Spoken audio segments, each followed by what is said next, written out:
শুরু।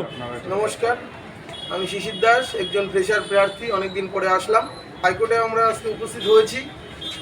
আমরা বিভিন্ন উকিলদের সঙ্গে যোগাযোগ করলাম। আমাদের সুদীপ্ত দাশগুপ্ত স্যার, আমাদের ফিরদৌস সামিম স্যার এবং অন্যান্য যারা উকিল ছিলেন তাদের সঙ্গে আমরা আলোচনা করলাম। তারা কি বললেন, অনেকেই অনেক প্রেশার প্রার্থী, ওয়েটিং প্রার্থী আমাকে বলছেন, গালাগালি দিচ্ছেন। দিন, আপনাদের মুখ আছে, দিতেই পারেন। তবে একটা কথা বলে রাখি, আমি উকিলদের পারমিশন আগে নিই, তারপর নেক্সট স্টেপ নিই। তার আগে কিন্তু আমি কোনো সিদ্ধান্তই নিই না।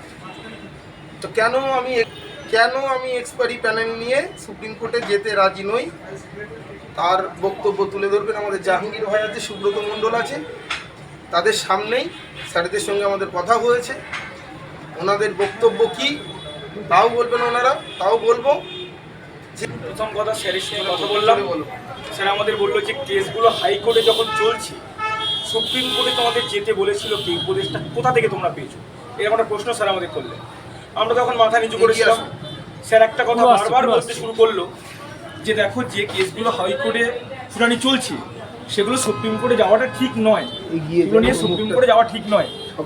কারণ সুপ্রিম কোর্ট যদি এই কেসগুলো এন্টারটেনমেন্ট করে তখন হাইকোর্টে এই মামলাটা পুরোপুরি ঝুলে যাবে। সেক্ষেত্রে তোমাদের স্পেশাল ইউনিটির একটা বিরাট ক্ষতি হবে।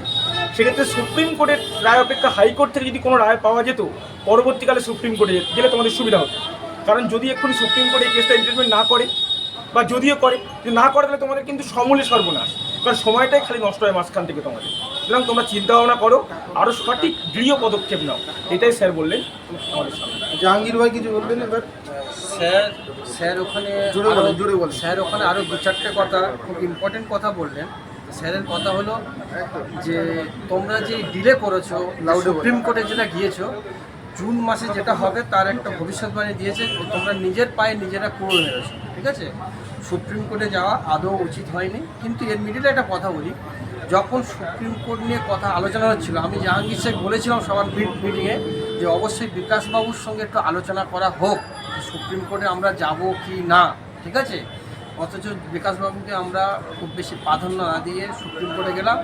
এখন সেই রেজাল্টটা বিপরীত চলে এসেছে। বিকাশবাবু বলে দিয়েছেন যে এর ফলটা মেসাজদের জন্য ভালো নয়, ঠিক আছে? তো এখন আমাদের সুদীপ্তবাবু বললেন একই কথা, যে ফলটা তোমরা ভালো পাবে না, নিজের পায়ে নিজে কুল মারতে চলেছ। যে পর্যন্ত হয়েছে যে আমাদের আরেকটা মিস্টেক যেটা হয়েছে, আমরা যে আন্দোলন রাস্তা থেকে চলে এসেছি, স্যারেরা সবাই বলছেন যে এটা তোমাদের অনেক বড় মিস্টেক, যে শুধু তোমরা কোর্ট করে গিয়েছো, ঠিক আছে, হাইকোর্ট সুপ্রিম কোর্ট করছো, কিন্তু তোমরা যে রাস্তা থেকে আন্দোলন ছেড়েছো এটা তোমাদের অনেকটা মাইনাস পয়েন্ট নিয়ে গিয়েছে। আচ্ছা, বরাবরই আমি কিন্তু সুপ্রিম কোর্টে যেতে রাজি নই। কারণ আমি উকিলবাবুদের সঙ্গে কথা বলেছি, ওনারাই বলেছেন, সুপ্রিম কোর্টে যেতে বারণ করেছেন, যে সুপ্রিম কোর্ট তো হাইকোর্টের সমস্ত মামলা পাঠিয়ে দিয়েছে, তাহলে আবার কি করতে আমরা সুপ্রিম কোর্টে যাব? হাইকোর্টে সিঙ্গেল বেঞ্চের আগে রায়টা আসুক, কি রায় দেয় সেটা তো দেখি আমরা। কিন্তু সেটা না করে আমরা সুপ্রিম কোর্টে দৌড়াচ্ছি, আমাদের নিজের পায়ে আমরা নিজেরা কুড়ুল মারছি।